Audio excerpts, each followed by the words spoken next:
We all know that in the entire world, a human to survive, the most important aspect is air. We need to breathe. If you don't take air, if you don't get breathe, you cannot survive. After air, the most important element on the earth, what we need is water. So that is the main concept of our lesson today, that is water resources. This is given as the third part of our geographical text. Now, in order to understand about the water resources, let us try to throw light on what are the important aspects of water. We all know that 3/4 of the earth is filled with water. 3/4 of the earth is filled with water. Among all the planets in the solar system, we have nearly 9 planets, and among these 9 planets, the most favorable planet for the human beings to survive, and the availability of water, where we have more availability of water, is the planet Earth. On the Earth, we have nearly 71% of the entire Earth filled with water.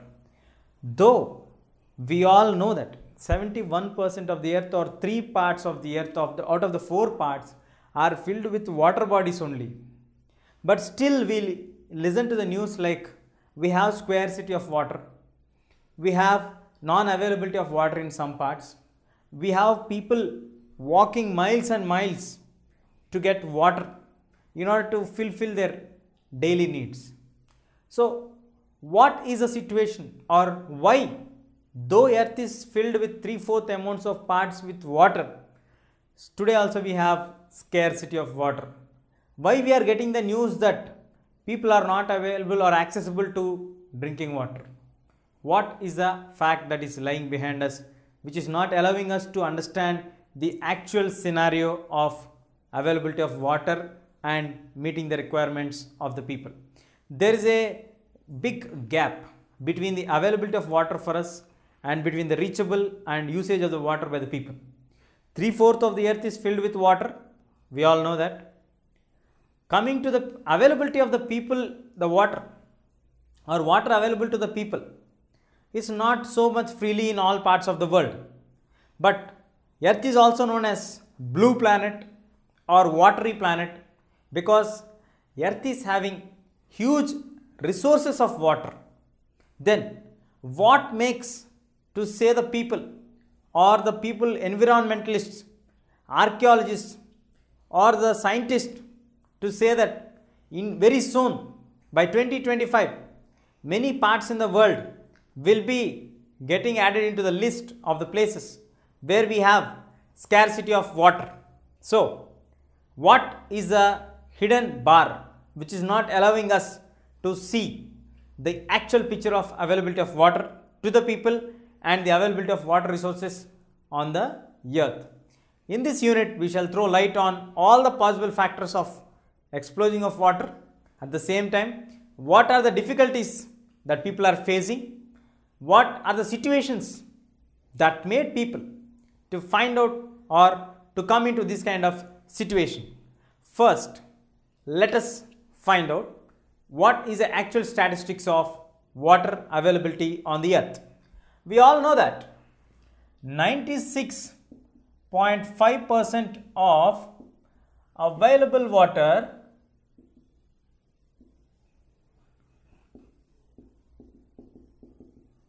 is present in the form of oceans. Suppose the available 3/4 parts of the entire water body is being characterized into 100% equally, then in that 96.5% means the lion's share of the available water on the earth planet is stored in the form of oceans. We all know that in the planet of earth we have many oceans. The 5 major oceans which we all know are Pacific Ocean, Atlantic Ocean, Arctic Ocean, then what do we have? Indian Ocean. We also have the Southern Ocean. So altogether we have 5 important oceans which are altogether known as oceanic water bodies, which are contributing nearly for 96.5% of the available water on the entire earth. Then the rest of the part of 96.5, the rest 4 point is there, that part is 2.5% of the water is the fresh water. The 2.5% of the water which is available for us is fresh water. Now, sir, we have a huge amount of water resources. In that, 96% is coming under the oceans. The rest 2.5% is coming under fresh water available to all people on the earth. Here, we have a small twist. Out of this 2.5% of the fresh water which is available for us, this available 2.5% water, again, among this 2.5%, 70% is in the form of ice. 70% is in the form of ice, like glaciers. These large glaciers are a part and parcel of the Arctic region and as well as the Antarctic region. Now, among the available 22.5% of the fresh water, this fresh water is stored in the form of glaciers at the places like on the north we have Arctic, on the south we have Antarctic. So, in these two places corners we have the glaciers being present, which are also part and parcel of the fresh water which is available for us, which have a lion's share of the fresh water available in this world. And the rest 30% what we have is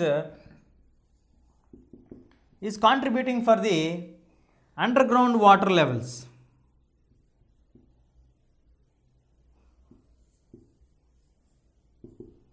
So, the rest 30% is available for underground water levels.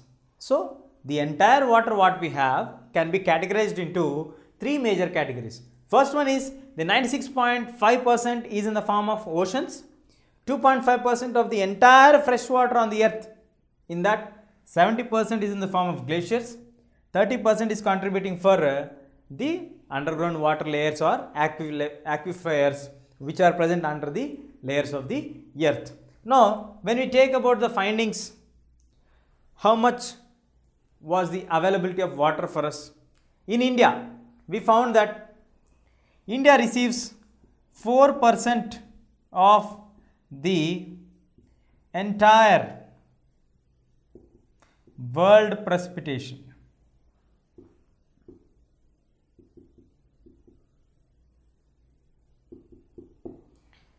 India receives around 4% of the entire world precipitation. What is precipitation? Precipitation is a process through which the water bodies are being heated up by the sun rays. The incoming solar radiation will be falling on the water bodies, which makes the water to evaporate from there and move on into the clouds, and then coming on, the clouds will be moving on apart.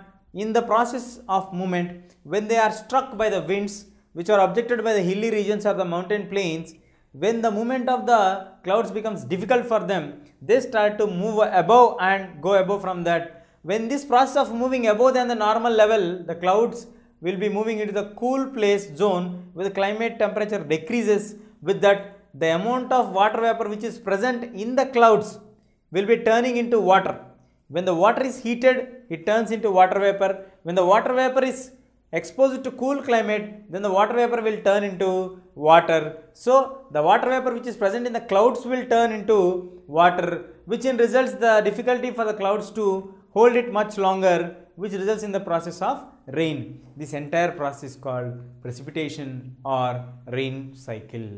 This happens. So, in the entire world this is happening, that is precipitation. In that precipitation, India receives 4% of the entire world's precipitation by ranking herself in the 133rd place in the world.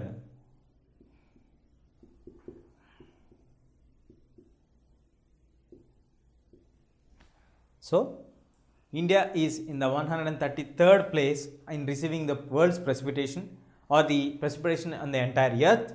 And shocking news for all of us is India is a land where Himalayas are present for us, where we have the perennial rivers, where we also have the non-perennial rivers.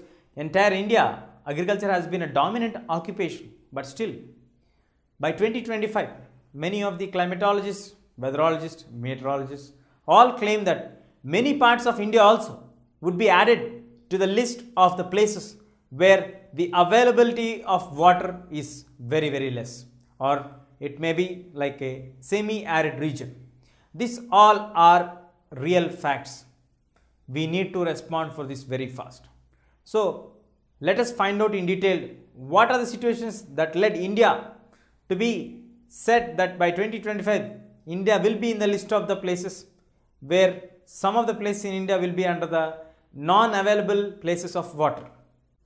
Now, as we have thrown light or understood the fact that the entire availability of water in the entire globe is 96.5% is associated with the oceans.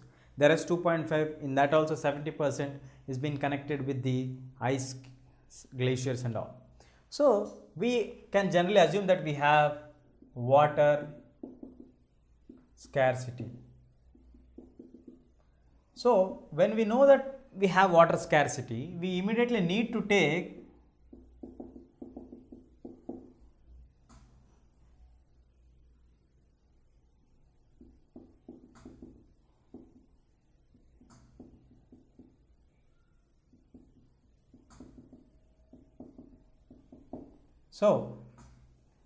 the water scarcity automatically leads to water management. There is a need to have a water management. We already feel sometimes funny because today when we look at the availability of water in our neighboring places or in our household or nearby in our city or in the town or the village, where do you stay, you find abundantly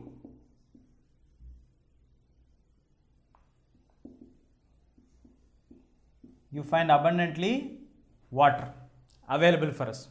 Abundantly means without any restriction for us. We get the available amount of water freely. We have a habit of wasting water very seriously. So this abundant availability of water may sometimes put into a confusion like why people are talking about the scarcity of water, because we have huge amount of water available for us now right now. How are the people predicting that we are going to get into a situation where there would be a scarcity of water? The situation generally we feel that when abundant of water we talk about the word scarcity or non-availability.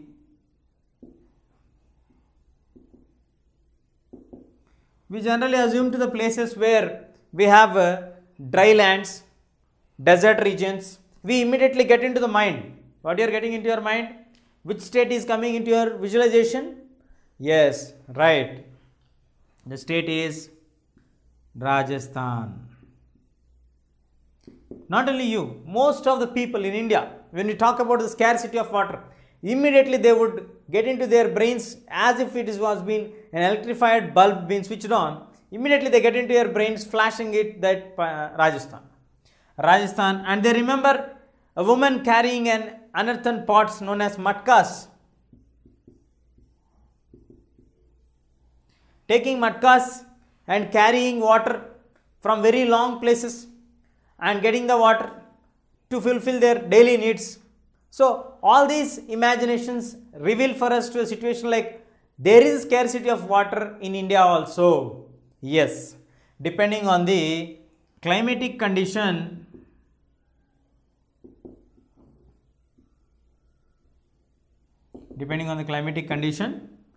seasonal changes,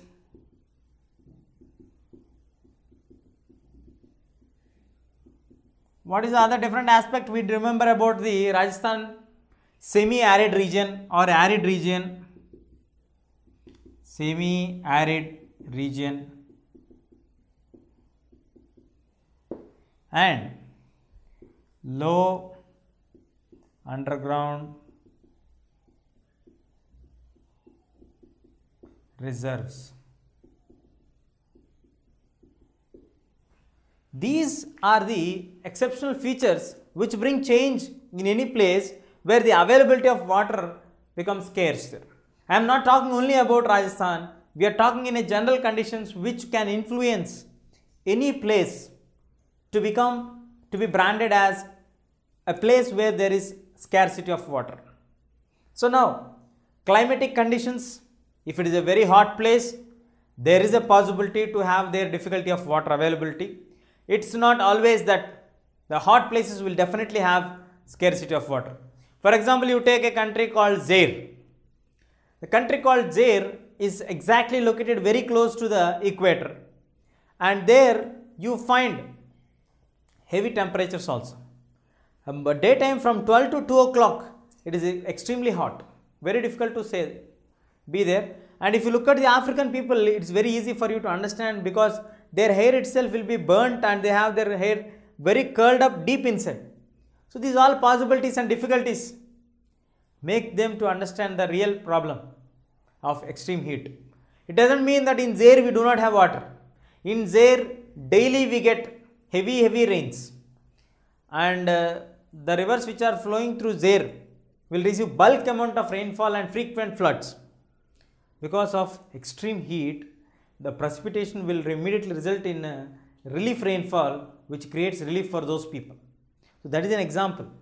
But in a country like India, where we have states like Rajasthan, where the temperatures are completely dry and the availability of water in the underground layers also is very less, because it is being not used for agriculture and there is no process of reinstalling the underground layers of water into the deeper layers. These all possibilities made it very difficult for the places to do agriculture. So it has been turned into a semi-arid region, and here the rainy season is completely absent. You have 6 months summer extreme hot, and you have 6 months extreme cold winter. These all resulting in low underground reserves of water. These all possibilities have turned, there are some places which will result in scarcity of water. What are the other possible options that may change a place to become less scarce of water? Those options are over exploitation,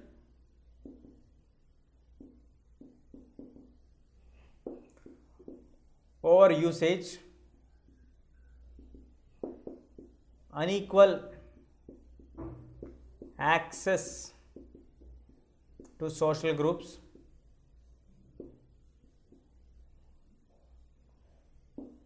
these three could also be the social factors which can be influencing a place from turning it into a fertile land to a dry land. Like over exploitation by a particular family or by a particular community of people, the water will be over exploited, resulting in the over usage of a particular resource. Any resource which can be overused will result into scarcity. Next, the unequal access to all social communities or groups. For example, we all know that in India is the only country where we have the caste discrimination. Caste discrimination mainly discriminates people from having common dining and also having access to public tanks. When the people of the lower caste or the untouchable caste or so-called Harijans were not allowed to access water from the nearby tanks, it automatically forces them to walk along from miles of kilometers to get water for them, which in turn results that the non-availability of water for the people. So these are some of the factors which are influencing a place to be called as a water scarce place. Let's find out some other facts. Now, we have discussed about the water scarcity. We all know that, let's take any city. We all feel that city is having full of water. Why do we feel like this, that we have full amount of water? Because today in cities we generally have an opinion that there is a bulk availability of water for all of us, either through by buying the water or by getting the water from the bore wells. But even in cities we have unequal distribution of water. unequal distribution of water. How can we say that we have unequal distribution of water? The unequal distribution of water can be clearly understood that only in the places where we have rich locality people or high profile people living there you don't find any scarcity of water. But when it comes to the chawls or the slums or the bastis, there people would stand in line to take drinking water. So it is very difficult for them to get even drinking water. It is very tough task for them to daily get drinking water also. So like that we have many places where it resulting in the unequal distribution of water. And that also, when we talk about the water, we all know that water is used mainly for two purposes. One is the domestic needs and for food preparation. When I say about food preparation, the way they wash the rice, they cook the rice. So for all these process and all, they need some amount of water. When I talk about the domestic needs, washing clothes, washing the utensils, washing the houses, for us, for our personal hygiene and all these things, we need domestically water. At the same time, for the preparation of the food also, we need the quantity of the amount of water. Now, in many of the advertisements, I think you all have observed that many farmers,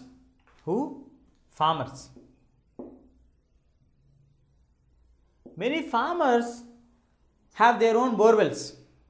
We see in the advertisements of Kumar pump sets and all these pump sets, where they keep the Kumar pump set machine, you get water abundantly from the underground water layers. So every farmer in a village, if he owns a borewell, what is the result of that? If all the farmers are able to access to borewells, borewell is nothing but digging water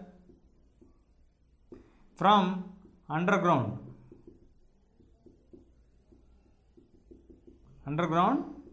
layers. So digging the water from the underground layers to the upper part of the earth. So daily if they are digging the water which is present in the underground layers, that automatically would result in the ending up of the underground water layers. So when more number of farmers are digging from more number of borewells, that would automatically dig the more amount of water from the underground layers, resulting in the scarcity of the underground water levels available for us. So it is very important to check what is the situation of the city. And in the cities also we have the categorization where the high profile people do not get any much problems, but in the low profile regions like slums, chawls, bastis and all, they find it very difficult to get water. And we have farmers also contributing their own contribution by having more number of borewells and digging the underground water layers to a very large extent possible, and making their own significant contribution for the ending up of the underground water layers, resulting in the scarcity of the water. And now let's move on to the next part. It's called urbanization. What is the impact of urbanization on the underground water layers? When we talk about the urbanization, we all know that when we talk immediately about urbanization, we remember only one word, that is MNCs. When we talk about the MNCs, the multinational companies have given rise to the huge amount of opportunities for all of us.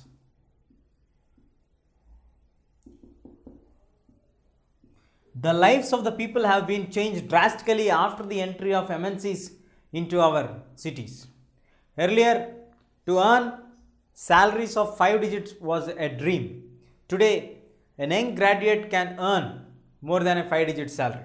That's how the MNCs have started to influence the lives of the people. And now moving on to our context of understanding MNCs. When we get the MNCs into the picture of urbanization, they already started to influence the society, because they also need water. Which category of water? Fresh water. Because they provide opportunities for many people, so they need more number of availability of water resources, and not only the availability of water resources, they also need the availability of power. Power meaning electricity here. So the electricity requirement also has been increased with the urbanization and with the MNCs coming into the context of the common man's life. When we talk about these two aspects, we can analyze that water is also being a significant contributor for electricity by getting hydropower, hydroelectricity. Though the share of hydroelectricity in India is not so high as it is in the Western countries, in India we have 22% of the entire electric power generated. From that, 22% is being contributed from the hydropower projects in the Indian land. And these water requirement for the MNCs, power requirement for the MNCs, for the city life, for all the comforts, for all the modern equipments. Today you can't use even your mobile phone without having power supply. You can't use any laptop, you can't use any mobile phone, you can't use any of the gadgets which are of electronic use without having electricity. So electricity has become the utmost important requirement after water. The electricity is the most important requirement to the common people in the modern cities. So all these things made the water to become more and more scarce to a situation, because we also need to generate electricity from water. So like this, the water has become a very, very important resource for all of us to think and to preserve it. And moving on to a different situation from here. Here, in both the cases, it may be in the case of the farmers, in the understanding of the water management, or in the urbanization, people are the direct contributors for the scarcity of the water. People are the direct people who are making the situations to become worst, who are creating a situation of hazardous to the people. But now, we will move on to another situation where there is a huge availability of water in a place, but could not fulfill the needs of the people. How is it possible?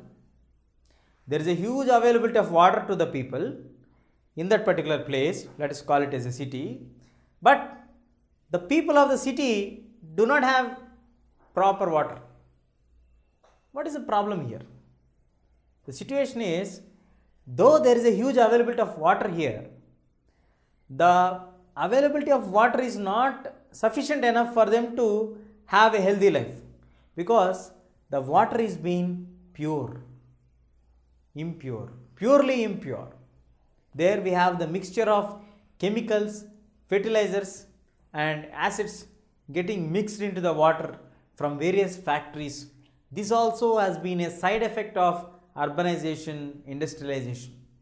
So because of this, though the water is available in full amount, because of the chemicals which have been added to the water, that is a danger threat to the people if they use that water. So in order to safeguard themselves from falling into the danger of the chemical spread water, they need to get water which is pure and safe from the other corners of the part of the city where it is becoming very difficult for them. So there are situations where water is present abundantly but could not be used for the daily requirements of the people. So there are various other phases of availability of the water also for us, and the bad quality of the water will definitely influence the health of the people. So after a thorough discussion, we can conclude this segment saying that this is the need of the hour. What is the need of the hour of the entire world is that we need to preserve water carefully. Water is a very, very important resource for all the human mankind. So we, as a part of the human mankind community, we need to take a significant step to safeguard the water, which is being like a immediate breath for all of us. If we don't safeguard the situation now, because of the actions taken or made by some of the people of the mankind, like the farmers doing their contribution, the industrialists doing their contribution, the urbanization resulting in chemicalization of the water. So all these things would definitely start to impact on the environment. Once the environment gets impacted, that results in the health hazardous situation for the people and imbalance ecologically. when the ecological imbalance is being created, that can definitely affect the entire mankind, resulting in the devastating situations. So it is must and mandatory for all the human mankind to take significant steps to safeguard water and also to use water in a better way than in the present using situation. We need to save water. That is the utmost call of the situation and the hour of this period. Now we shall discuss about the multi-purpose projects. What is a multi-purpose project?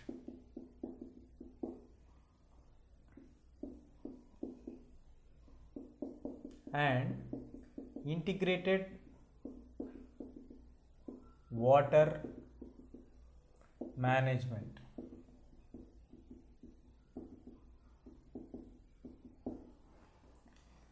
A multi-purpose project or an integrated water management system or a water resource management is nothing but how effectively we can use the same amount of the available water.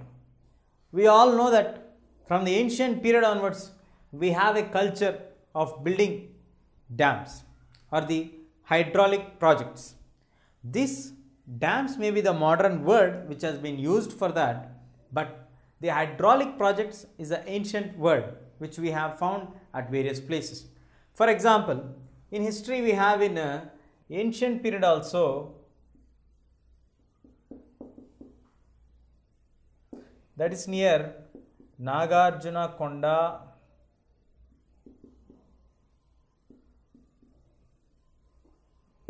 in AP, Sringavarapu in Allahabad, and also many canals are built by Chandragupta Maurya.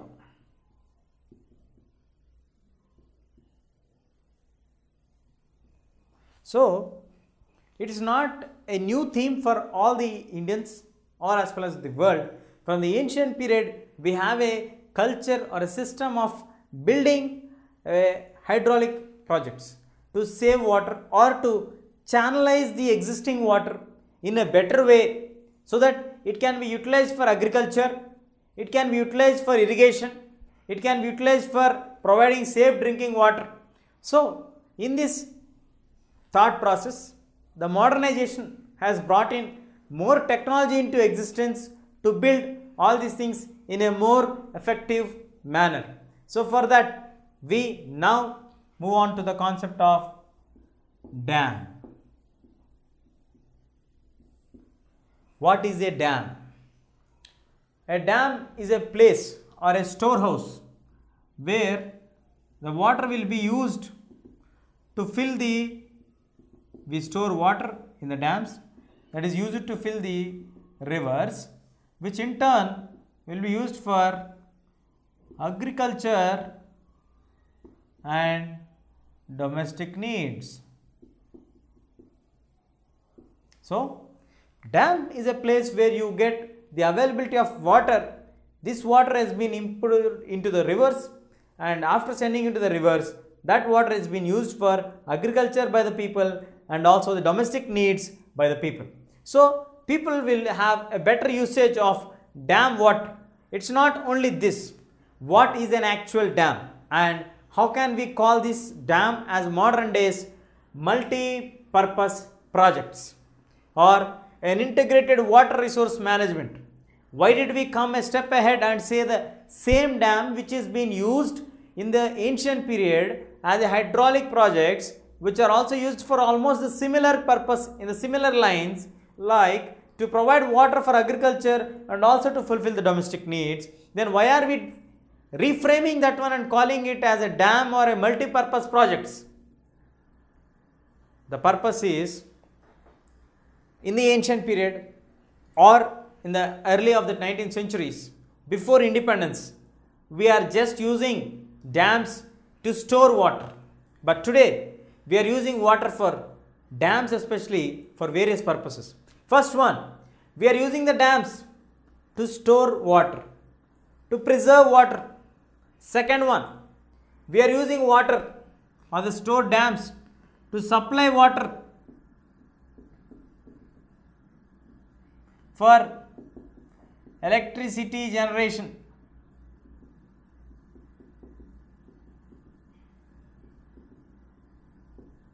This electricity generation can be done through hydropower plants. The hydropower plants will generate using the water which is stored in the dams, and the special important factor is that the water can be used n number of times to generate electricity which is stored in the dams. The water which is stored in the dams can be sent again and again in order to generate electricity in the hydropower plants. It's not only this, we are using for the regular purposes of agriculture, we are using for hydroelectric generation, power generation, and later we are also using water from getting floods. We are storing the places and stopping the occurrence of the floods by blocking the flow of the water by a dam, and also we act it as a barrier and provide water for inland transport. So, in this way, the water has been started to be used prior to this or in the ancient period only for agriculture or only for daily utilizations or domestic uses. But today, we are using the dams or the multi-purpose projects by building a barrier on the flow of the water. We are able to stop water, use it for rivers, use it for generating electricity, use it to stop floods, use it to act as a barrier and supply the water to the inland water channels so that we can also have inland transportation. So, all these things have been a major contribution. That is the reason why it is rightly called as multi-purpose projects. And Jawaharlal Nehru, the first Prime Minister of India, is also known as the architect of modern India,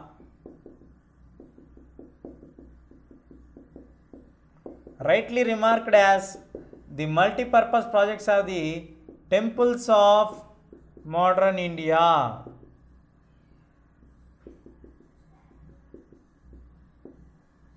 So, as it was rightly remarked by Jawaharlal Nehru, we already discussed that the architect of modern India, the first Prime Minister of independent India, as soon as India got its independence, he focused on the development of multi-purpose projects.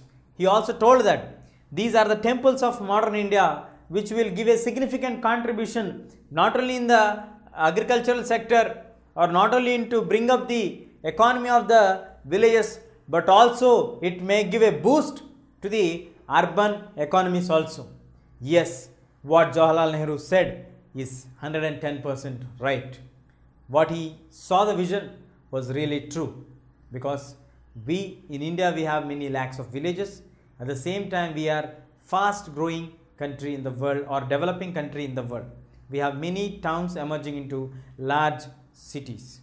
So, we have the contributions of the multi-purpose projects giving their significant contributions not only in the field of agriculture but also in electricity, hydropower plants, and giving electricity to the large populated cities. But in the modern times, the large projects or the so-called multi-purpose projects are facing a severe criticism. Why are they facing a severe criticism? Earlier, they were considered as temples of modern India. But today, what made the temples to become impure to the people? We will find out.